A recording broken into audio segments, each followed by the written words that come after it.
Hey, listeners, before we get started today, I want to give a quick shout out and word to our sponsor, our very first sponsor, Rapido Solutions Group.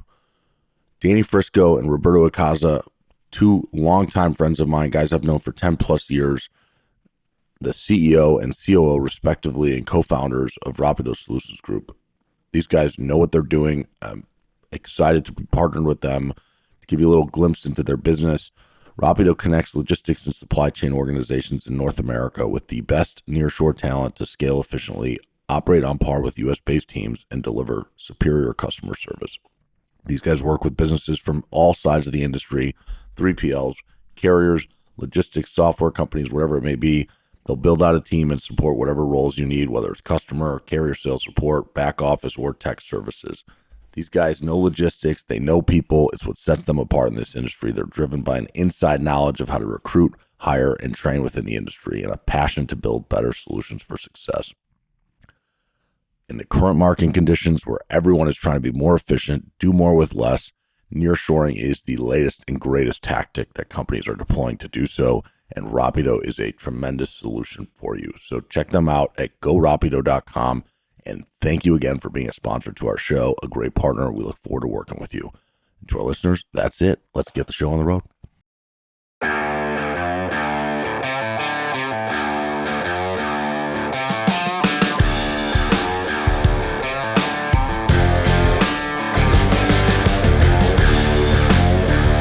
Welcome back, ladies and gentlemen. Welcome back to the Freight Pod. I'm your host, Andrew Silver. And before we get started today, for those of you watching on YouTube, I'm rocking my Michigan versus everybody shirt. My Wolverines last week beat the doors down off the OSU Buckeyes. Actually, we didn't really beat their doors down. It was quite an anemic offensive performance from both teams, but I'm relishing in the glory of us beating Ohio State with the worst team we've had in decades, while they have the most expensive team they've had in ever. And Mr. Ken Adamo from DAT has just been, he was talking so much smack for like 2 weeks leading up to this, like how bad Michigan is. And yeah, we were bad, but our defense showed up, and I've never seen a team play as scared as the Ohio State Buckeyes did throughout the game. Their fans were booing them in the third quarter because they kept running the ball on 3rd and 10. Which I don't know why you'd run the ball on 3rd and 10 when for a 2-minute offense at the end of the first half, they dominated us throwing the ball and then just forgot that that would have worked. So with that, we're opening the show with that and then go blue. But we've got some breaking news that we have here on the Freight Pod News Network. We're announcing an acquisition today. I'm joined today by two fine gentlemen, CEO of FreightVana, Shannon Breen, and CEO of Loadsmith, Brett Suma. And we're going to talk about FreightVana acquiring the brokerage operations of Loadsmith. This episode will be released in tandem with the press release. And you know, I really appreciate Shannon reaching out and asking if I'd be open to this. I think he's thinking about this. Both of you are thinking about this the right way. We're calling this episode The Making of a Merger. We're going to dive into how this happened, where the organizations are going from here, how you guys made this deal work. So before we get started, I want to start with just a couple introductions for our usual listeners. Shannon has been on the show once before, so you've had an in-depth understanding of the FreightVana business. But for those who might be just jumping in to get an understanding of the deal, Shannon, why don't you just give us a quick kind of 60-second blurb on kind of your background and the FreightVana business and what you guys kind of stand for today. Yeah, perfect. I would just pause and say hashtag Fire Day is trending still. So that probably makes you really happy based on Born on 3rd. Yeah. But no, I appreciate you having us, Andrew, and excited to talk about this big moment, big inflection point for both Brett and myself and our businesses. Shannon Breen, CEO, co-founder here at FreightVana. We've been on the journey for about 3.5 years now. Specialize in power only. We bring the trailers, bring the carriers, creating a national network of doing that, and have our own tech platform, which focuses on transparency and building trust in an ecosystem that, I think lacks it. And I think we both know that those words get thrown around loosely and often in the space. But I think the proof is in the pudding, and we're really excited about this opportunity to take on the brokerage operations of Loadsmith, the great people, the forward-facing, some of the technology components that they're bringing to the table, and so it's a big moment for our team in the face of what has been, as everybody knows, a great recession. We're really excited about being able to kind of outperform markets, continue to grow, keep our heads down, work really hard, and so this is a big moment for our 3PL organization, and we're excited about it. So.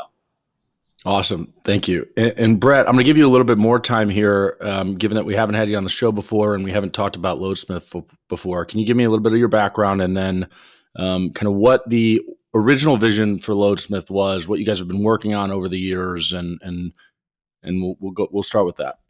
Yeah, no, Andrew, great to be on, and thanks for having us. I'm Brett Suma, and I'm the founder and CEO of Loadsmith. I've been in transportation for coming in on 26 years. I spent 20 years working at Night Transportation prior to leaving there and founding Loadsmith. When I left Night and started working on Loadsmith, really what we were focused most on was emerging technologies in the industry and how could we capture those emerging technologies. And ultimately, we're a firm believer in autonomous trucking and what that's going to do to serve our industry, serve labor in the industry, serve society, and serve the environment. And so those are the things that we work on at Loadsmith. And it's a natural progression of our business as we work on new technologies, for us to find a partner and really the right custodian of our freight brokerage. I think that's ultimately, as we dive more in today, the conversation with Shannon and I about FreightVana really being the right custodian of the freight brokerage entity of Loadsmith, as we go on and work on other things in the space from a technology perspective. We're very excited about what we're doing and excited about the opportunity to partner with Shannon and his team and bring what we think are very complementary businesses together, and have a much larger version of the complementary businesses that we've built thus far. Can you talk a little bit about the autonomous trucking piece for a minute, of just kind of where you see that going, like, and maybe even a timeline? And that may be really hard to kind of describe, but I'd love to just kind of pick your brain a little bit on that, because I've not talked about autonomous trucking yet on the show. And I'm curious, as someone who's kind of invested a lot of time and energy and has a vision for that, like, what do you see? How do you see that playing out? Well, I think that it's a very gradual entry into the industry, meaning that not every lane, not every load is designed for autonomous, and probably never will be, if we're being honest. Autonomy thrives, and when I say autonomy, I don't mean autonomous trucking, I just mean autonomy in general. Autonomy thrives in repetitive tasks. So anything that's repetitive in task, you can look to apply autonomy to. And when you think about autonomous trucking, high density freight corridors, repeat, the same load over and over again. That makes a lot of sense for autonomy, and particularly in the types of driving jobs that we'll call them less desirable by the new entrants into the industry. And what I'm talking about is more of your, multi-day away from home type movements, right? And so when you think about like labor coming into the industry and what that new labor is in terms of their their principles and that guide them in terms of the decisions they make in terms of jobs, probably being away from home as much as typical what you would call legacy truck drivers have done, is probably not very attractive and appealing to them. And so really, I think that as long as anybody wants to be a professional driver in this country, a job will be available to them. Is there an ability for autonomy to supplement the work and energy of those individuals? Absolutely. There's a place for it. It doesn't become ubiquitous by any stretch of the imagination. And as far as timeline goes, Andrew, you're really talking about like this confluence of like societal acceptance and technology.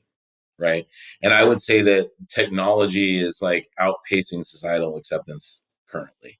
And so those two things kind of have to meet with one another.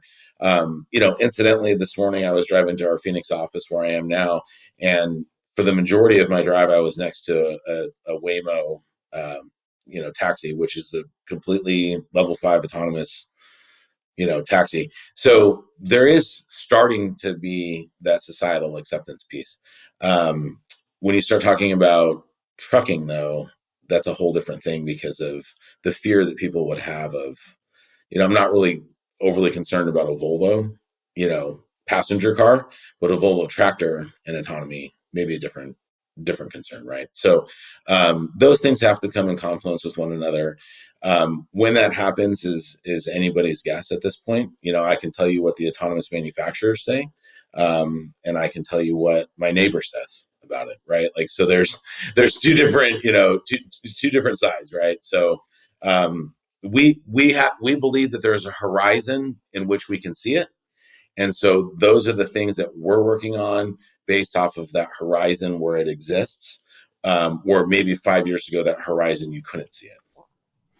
Yeah, it's interesting. I've always thought that it would come, and I appreciate the way you described it, because it's not necessarily, or at least I think the fear that people who are maybe uninformed have is it's going to just replace all drivers and then there won't be a need for any of us to do anything. But it sounds like what you're saying is there's a way to create a more efficient system to um, make the life of a driver better, and give them the opportunity to drive in a way that doesn't keep them away from home for 3 weeks at a time and such. And I think that's interesting. I also think your point around, like, for me, my concern around this was always like, it's going to take one accident for everything to explode, and then it gets pushed back 5 years. But I think the data actually probably suggests that it's a safer um, process than most humans who are out on the road staring at their phone, texting, or on Instagram, or whatever the hell they're doing, other than paying attention the way that a system designed to drive effectively would. So I just appreciate you giving some color there. And if I'm correct, your background was almost exclusively on the asset side at night. So jumping into this at Loadsmith was your first kind of foray into brokerage. Can you give me a little bit of an understanding of what you learned over the few years that you were kind of at the helm here of the brokerage? I'd love to just get a lesson or two from that.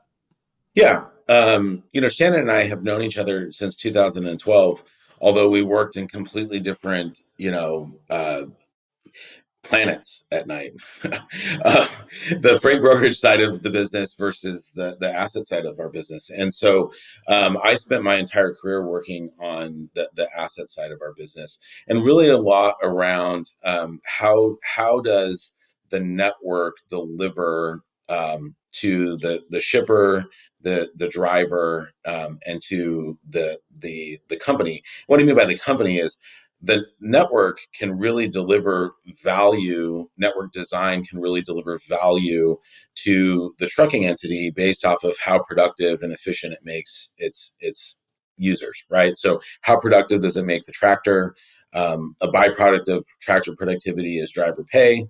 And then from an efficiency perspective, how do you drive the most amount of cost out of the system that you can to generate revenue? And so my job really was a lot around like network and how does the network serve all three of those entities. And so coming to Loadsmith with having zero freight brokerage experience at all with anybody on our team on day one was an interesting exercise. And really, we started the freight brokerage, and I think it's an interesting conversation that we're having when we're talking about like the divestiture of our freight brokerage, because when we got into the business, we started the freight brokerage as a means to get to the next things that we were working on, which was like the future of autonomy and how we could build that. So it's an interesting timeline that we're talking about, right? So we leave night, we start this freight brokerage, and I'll never forget the first load that we booked.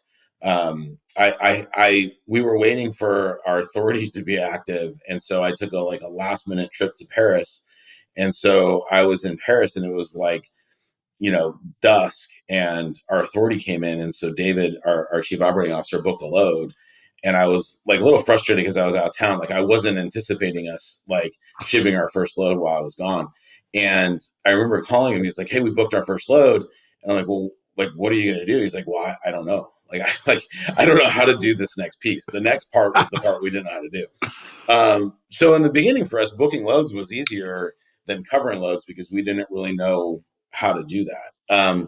And so we learned a lot in our first year, in our first 2 years. Then we had the joy of the growth of COVID, right? And so we went from never being a freight broker to now all of a sudden booking 1,000 loads a week, and so that was a very learning time for us.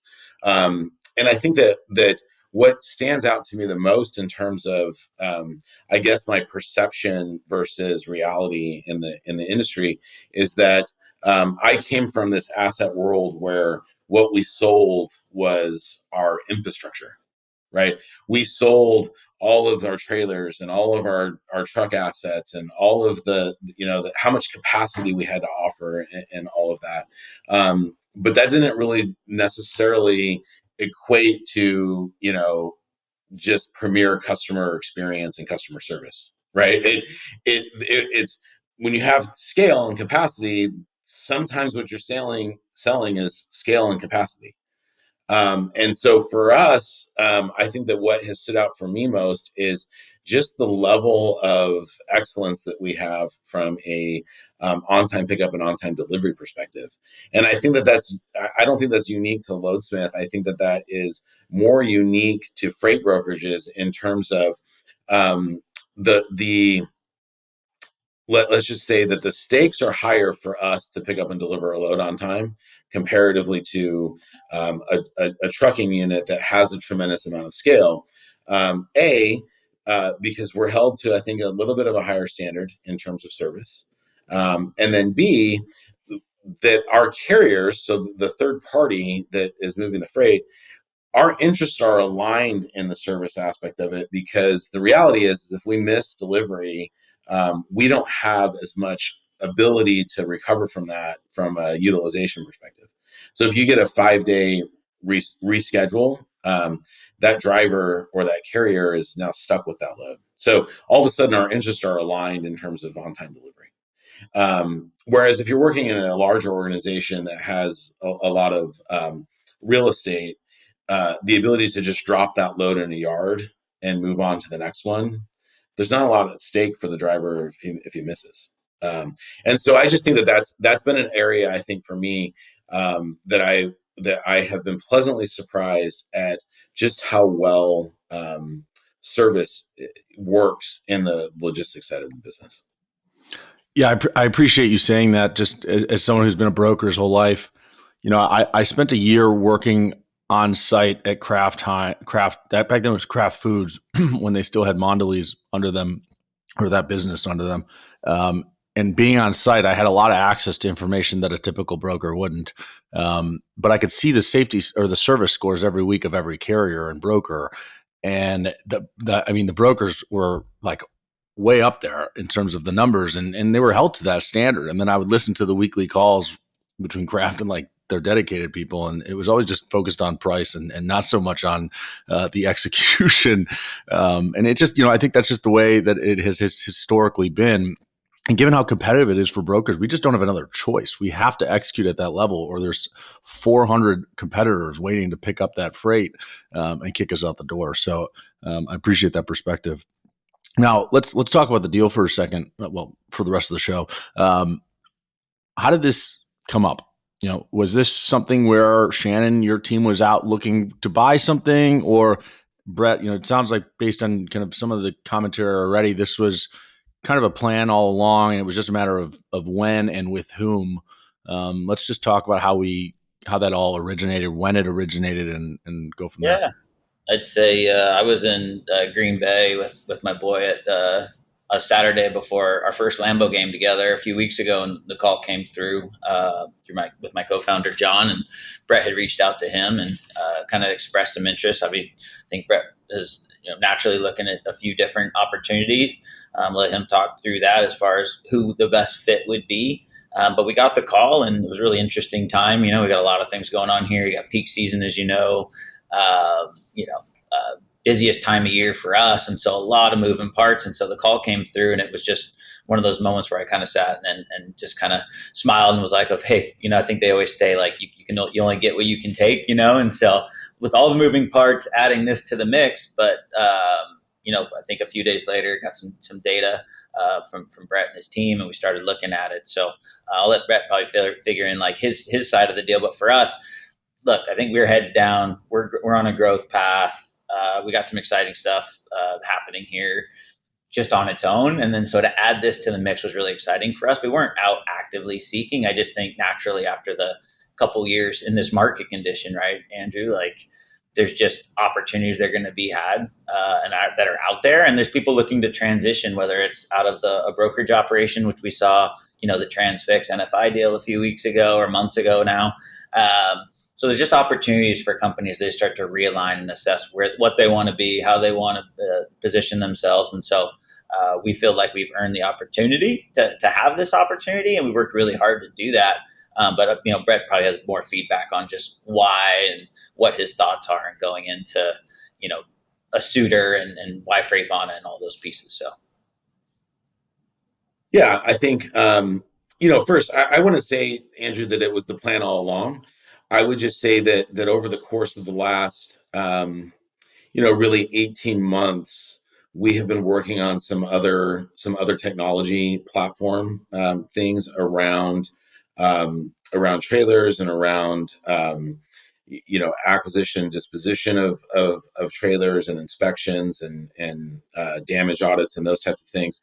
And so we're excited about the technology platforms that we're working on and building.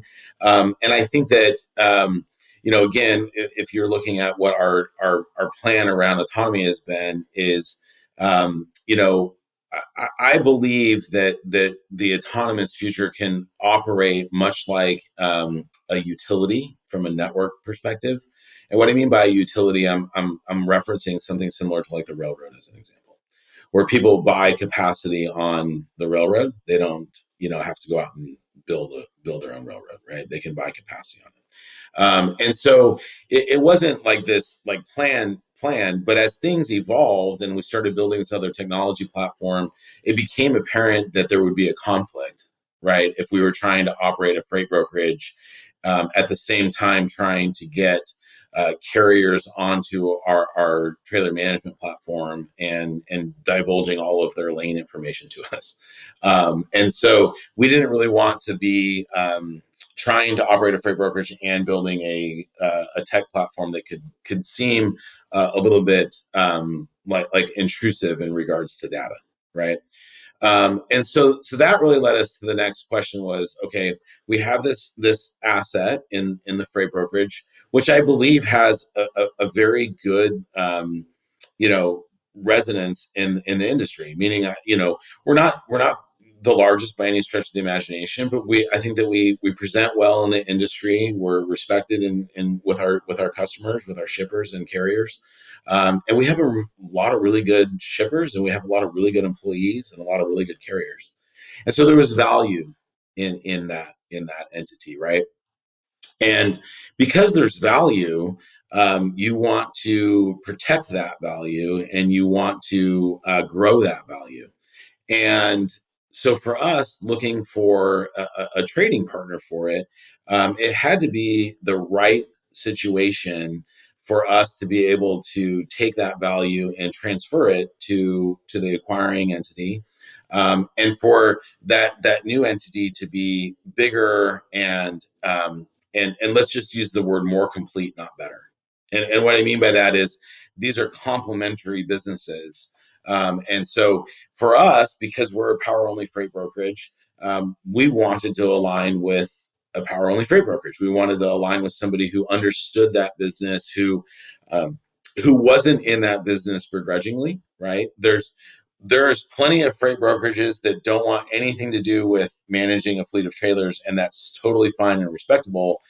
There's less that want to take on that challenge and take on that responsibility. FreightVana happens to be somebody who wants that. They also happen to be, Shannon and I think, are sitting about roughly 600 feet away from each other in our respective operations offices in Phoenix. And so there's a lot of proximity, right, in terms of continuity for the Loadsmith legacy employees, in terms of where are they going to work every day. And then from an experiential perspective, Shannon and I have, while we worked on different planets at night, we still worked in the same, solar system, if that makes sense. And so there's a lot, of training and development and experience that we have that is very much the same.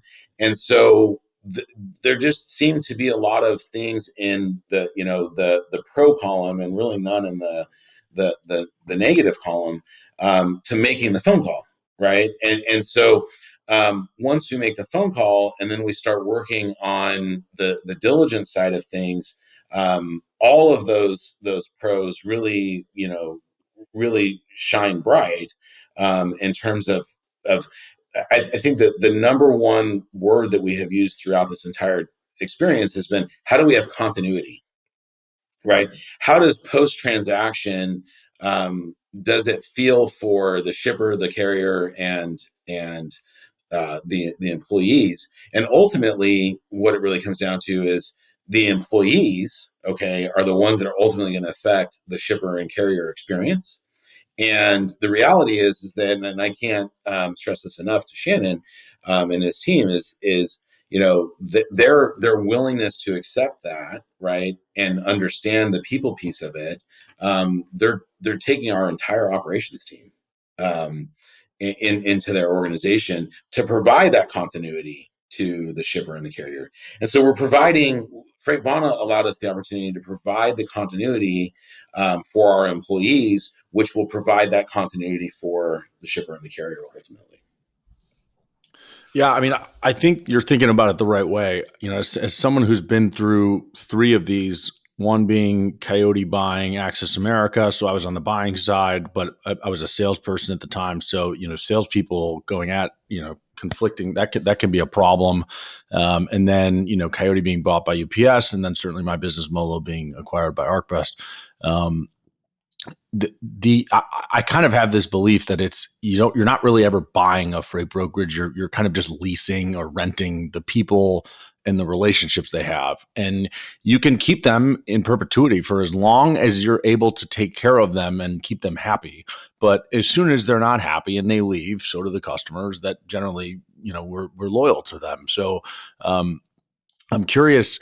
Let's talk about the due diligence process. When did it start? How long did it last? And I'm curious what kind of surprises came up through that process, things you didn't expect, or anything like that.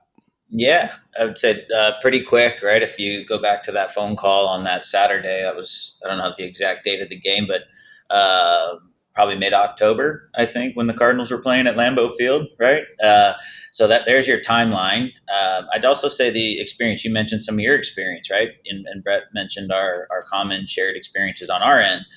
Look, I tell people often, Andrew, and Brett knows this to be true, like the lessons I learned through the Knight-Swift merger in 2017 were worth more than any college degree, at least for me professionally, especially in industry, right? Like, because primarily you get to bring all of that to bear. You get to understand the people side of it, the system side of it. There's so many major lessons learned there. And so that gives us a lot of confidence as we look forward to this deal, and go through a diligence process, which is expedited, right? I think, and there's a lot of components of this deal that helps us expedite it. Myself or Brett can get into those. But coming from a publicly traded multi-billion-dollar company, like, let's go into everything you mentioned: diligence, your data rooms, your accounting protocols. We have a data room here, like, Brett has highly qualified COO and CFO, and that all of that stuff is well prepared. I would tell you from my vantage point, right, as we've done some advisory work here over the years and have some experience there, most people aren't prepared. Right, most people feel like it starts when the call comes in, and now it's this scramble effort to pull stuff together, and then we got to get reviewed financials. What's that? And like you're chasing, you're constantly chasing, right? And You're giving me nightmarish flashbacks of my own experience of 6 months of that, because that's yeah, what we were. We were not a company who was prepared. We weren't expecting our deal to happen the way it did. So we were chasing is the best word. And you're just every week you have something new to start chasing, and you haven't even caught the last thing you were chasing. So I well, get and to be honest, then how did that affect your business, right? I'd ask you that. Like for 6 months when you're chasing that, how much were you? I know what you built. I know how fast you build it. I know your passions. But let me tell you, there's no way you can carry all that and keep your eye on the ball of the business. Our eyes were not on the ball, not at all. I'm with you. It was really hard for the team to stick because especially you have 7 or 8 people managing the data room or taking out tasks because you're splitting it up. Like you own this, you take the claims, you take this, and then you're double checking everything. And like it definitely takes if you're not prepared, it takes your eyes off the prize. So I'm curious like how you guys were able to be in a position to be as prepared as you were. I don't know, Brett, because you were on the other side of that. If you want to talk about that a little bit. Yeah, well, I think from a preparedness perspective, the call, let's just say that it was October 15th or something like that. I don't know the exact date. But when I talked to John, I said, hey, it's a transaction that I want closed by the end of the year. And I said, but we're ready for that. Like there's no question that we're ready for it. And I think what it comes back to, Andrew, is that again, it wasn't like this was planned for us to be to divest this business unit at this point in time. But we always knew that we wanted to be prepared for anything. And so, I have to give a lot of credit to Jessica Kane, our CFO, who was, with Shannon on the 2017 acquisition as an accountant doing a lot of the due diligence on the accounting side of the Swift acquisition. She also worked on the Bar None acquisition. She also worked on the Abilene Express acquisition. And so if you went all the way back to the beginning of our business, I mean, we have audited financial statements from our very first year. And like when we first did our first audit, people were like, well, nobody does an audit after year one with, little revenue. Like, hey, we understand, but we want to be thorough. And so, when Shannon asked, we set up a data room, and they're like, hey, we need your financial statements. We're like, hey, we'll send you like 3 years of audited financials. Like, okay, they're in the data room, and so literally every single thing that they asked for, it was not, I mean, Shannon, would you say that we'd have it to you within never more than just a few hours? Yeah, Yeah, you know what I mean? Like, and so for us, we just always were prepared that way. I think that is a lot of credit in terms of our CFO and our accounting team, just in terms of keeping track of everything. And keeping everything in a relatively ease for us to be able to extract and forward. But look, I also think that there's an element of the tailwinds that we benefited from because, just as Shannon and I have known each other, it's not like Shannon doesn't know Jessica, doesn't know David Stem, our COO. John knows everybody as well.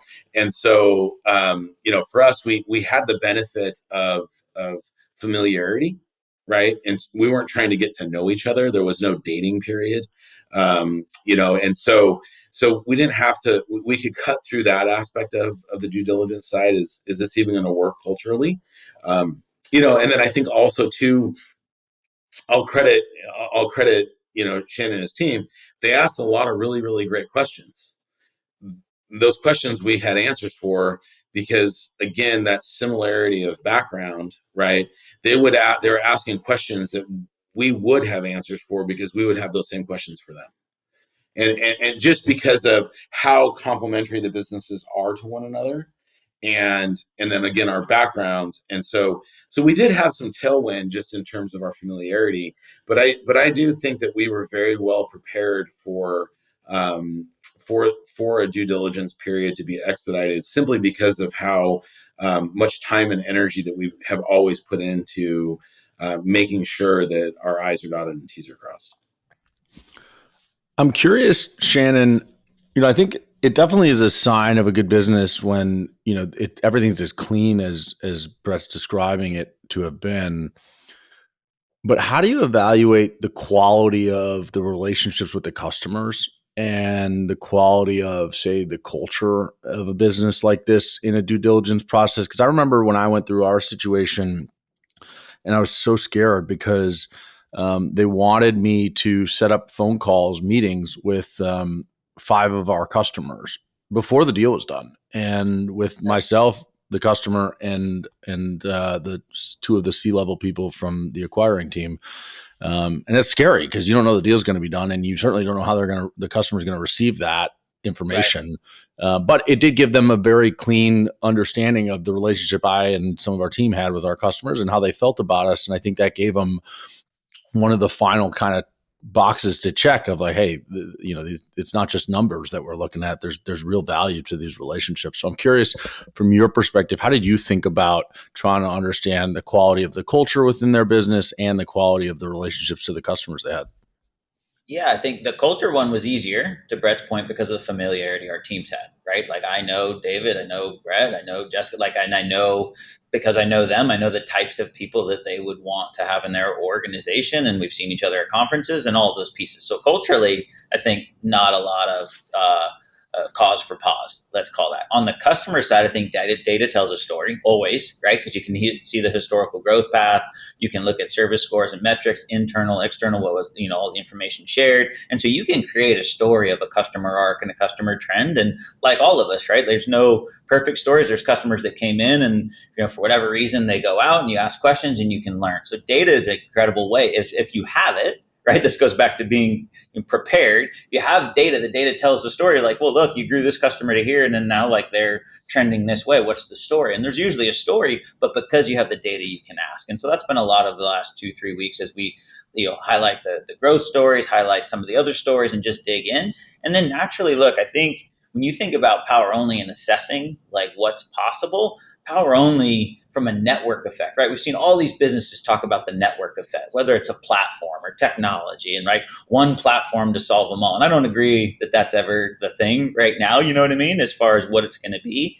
But when you think about growing a homogeneous trailer pool that can deliver high execution service, keep the equipment maintained with consistency, right, on committed lanes, density matters. And so this move for us, when you talk about evaluating that, the trailers, the network that Brett, but when you interlace those, right, that becomes a larger, more scalable network that then continues to take us on a journey where we start to approach the levels of efficiency, maintenance, safety, cargo, all the different things that you have to be maniacal about if you're going to operate assets, right, in this industry. Like, that helps us expedite our path there. And then you didn't ask about this piece, but I think it's an interesting nuance for us.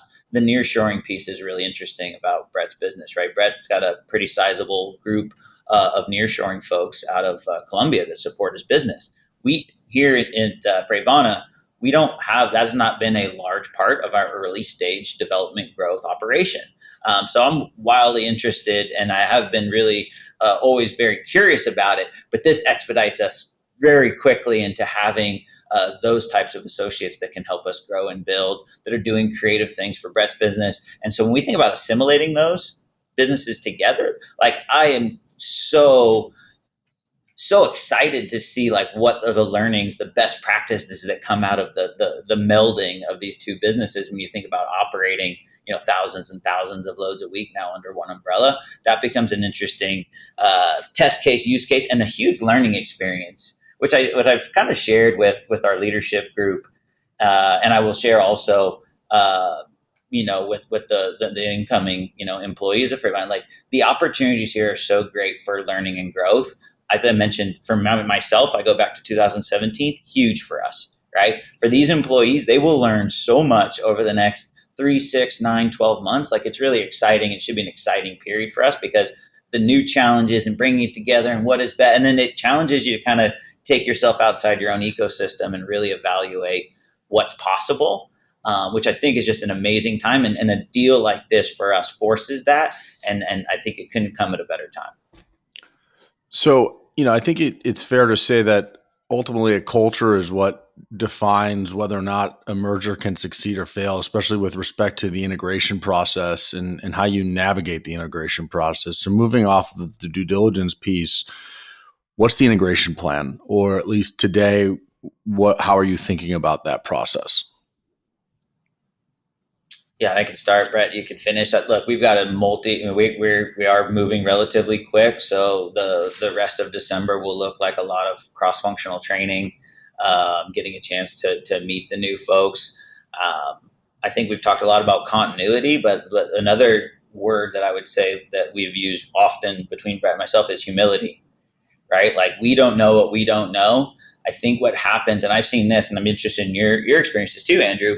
Sometimes, and I've seen this firsthand, the acquiring company sometimes has a little bit of an air from an egotistical perspective, or a better than thou perspective, or hey, like, right? It just happens naturally. We bought you, so we know what we're doing. Bought you, so you hit it right on the head.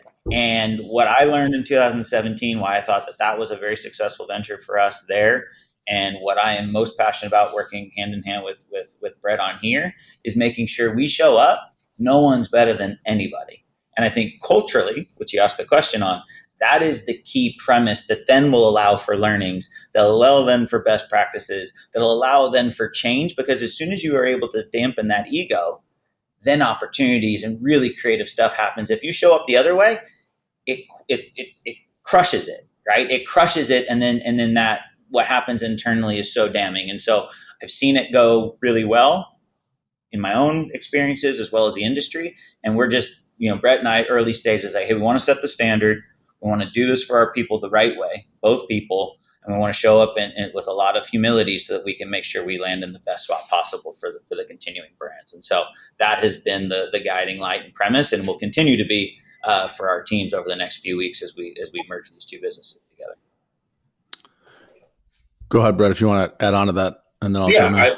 I was just going to say, I think that from an integration perspective, Andrew, I think that that Shannon has highlighted the aspect of, if you have humility when you start talking about people and integrating people, because systems integrations are much more straightforward than people integrations, right?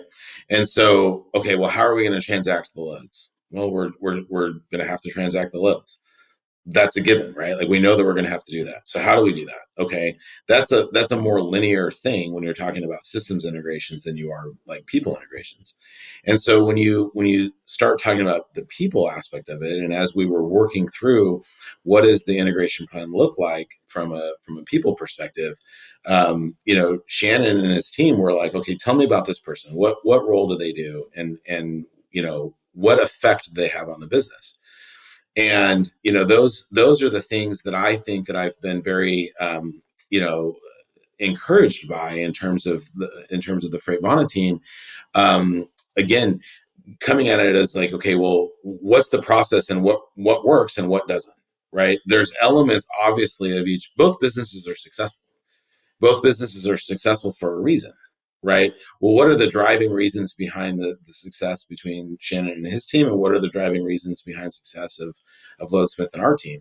And so how do you take those successes and create wins, and create a better version of the combined entity than each was individually? I think that's and to Shannon's credit, it's like when we would uncover certain things about our organization. I think that we're a very process driven organization, and when we would uncover things about our business that worked very well for us, Shannon was like, okay, well, how do we take that and apply it to the entirety now, as opposed to saying, well, this is the way that we've done it. Perhaps the way that you guys do it is different but works, right? Or has had a better result for you. Because if you think, for the last 5 years, we've been learning how to do this business. And so if we take those learnings and we apply it, and we create processes around them, for the last almost 4 years now, Shannon, right? You guys have been learning and building and creating processes around it and learning. So now let's take that like collective 9 years of starting a business from nothing, right? And take those 9 years of collectivity and apply that to the new entity. I think that that's really where you're going to have success. And I think that's why this will be very successful, is because of that reason. Not the, oh, hey, we acquired you, and so this is how we do things here, and fall in line. Yeah, so I think you both made some excellent points. I think, my 2 cents, having gone through 3 of these on both sides, there's been great and ugly in all cases. And I think that the best thing you can do is, as Brett said, is understand, why do these organizations win today? What makes these companies great, and how do we get the most out of that? How do we squeeze as much juice as we can out of those? The humility to say, I don't have all the answers today. What I've done is worked, but there's a fresh opportunity sitting in front of me, and I have to learn as much as I can about how to bring it into my business and make my business better. At the end of the day, growth solves a lot of problems. Growth creates opportunity. People make more money when the business is growing. You can promote more people when the business is growing. And change is something that's often looked at in a negative light for people. It's just a scary thing, whether it's a change of a comp plan, change in a boss, change in a company name, whatever it may be. Changes can be scary. And I just think that having the mindset of, how do we make these businesses grow as one business moving forward, will solve a lot of those problems. And then the last piece I would add is transparency, which, Shannon, I know you're big on. It's part of why we're sitting here talking about this right now.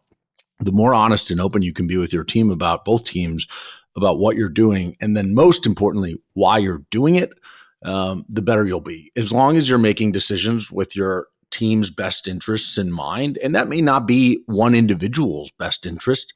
I've seen situations before where one individual on a sales team was getting like a commission 5 times higher than everybody else, and it's not fair to maintain that.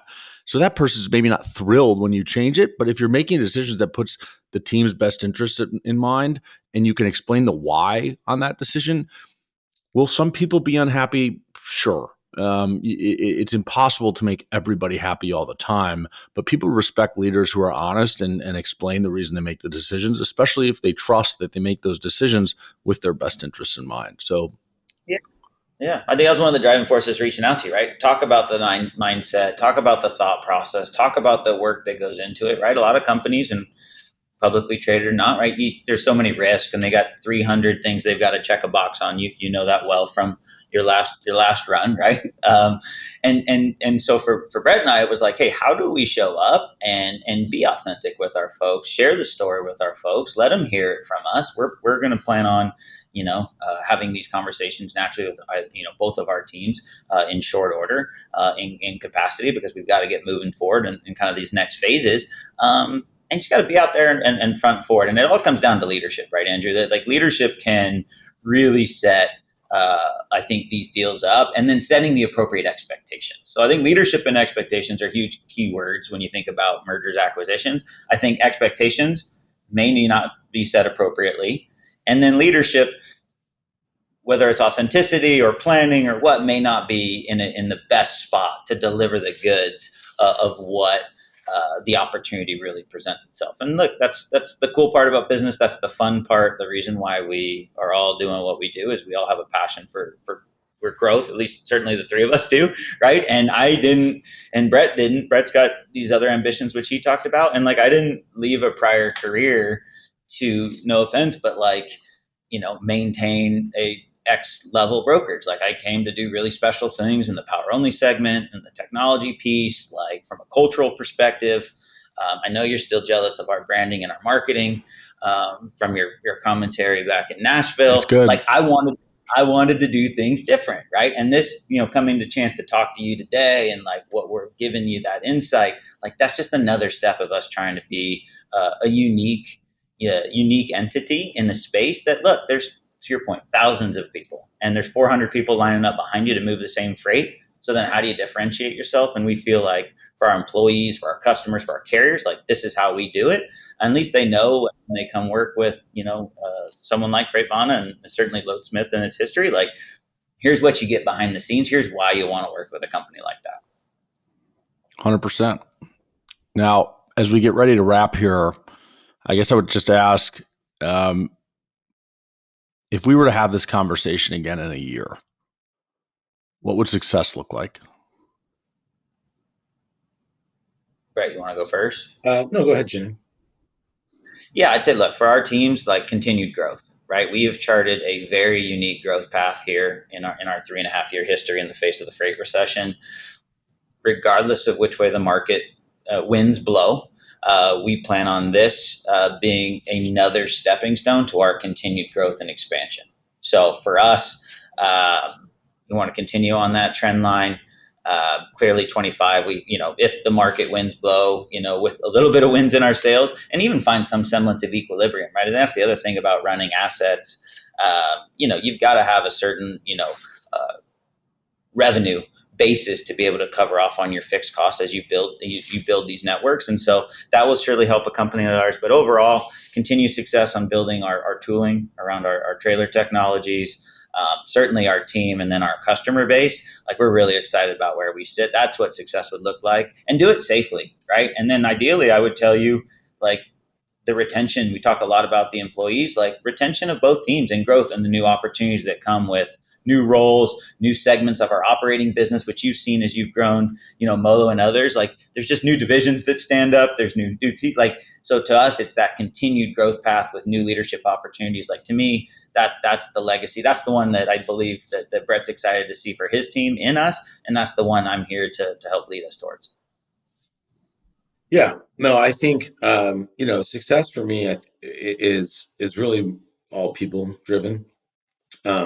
You mentioned earlier about making decisions that are in the best interest of your team.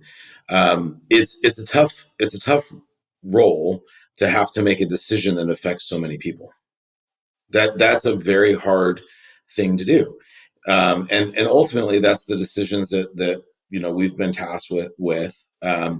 And so making a decision that you believe is in the best interest of many is hard, right? And success for me is looking up in a year from now and people recognizing that it was the right decision, that we made the right decision, that we went and found the right home, the right custodian of this great business that we've built, and all of these great people that have contributed to it. Right. So to me, that's success. How you measure success is pretty simple, right? Continuity, growth, expansion, building something new and fun. Success for us, the remaining people who are staying at Loadsmith and continuing to work on other things, we hope to have success as well. But I think it's important for everybody to understand from our team is that by no stretch are on Jan 1 when the freight starts transacting as FreightVana, and those employees have moved over, is that I'm not wiping my hands clean and like saying, hey, have a great one. Like I'm going to continue an active role with FreightVana as an advisor to Shannon and helping them in any way I can.